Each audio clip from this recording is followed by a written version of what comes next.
Hi everyone, serious problem. ఒక వ్యక్తి కొంత డబ్బును 4% భారీ వడ్డీతో అప్పు తీసుకున్నాడు.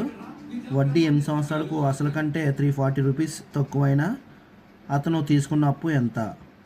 సో ఫార్ములా తీసుకోవాలి. Principal amount equal 100D by 100 minus R into D. So substitution చేస్తే 100 ఇంటూ D ఎంత డిఫరెన్స్ ఎంత ఇచ్చాడు? 340 ఇచ్చాడు. బై 100 మైనస్ R ఎంత? రేట్ ఆఫ్ ఇంట్రెస్ట్ 4, టైం ఎంత? 8 years. సో 4 ఇంటూ 8, 100 ఇంటూ 340 ఎంత? 340, ఇక్కడ 2 zeros తీసుకోవాలి. By 100 minus 4 8 32.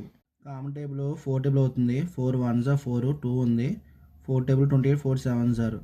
నెక్స్ట్ ఇక 4 8 32, 2 ఉంది. 4 5 20, 2 zeros. 17 టేబుల్లో 85 500 టైమ్స్ పోయింది కాబట్టి 0 తీసుకున్నాం. 17 టేబుల్లో 85 5 టైమ్స్.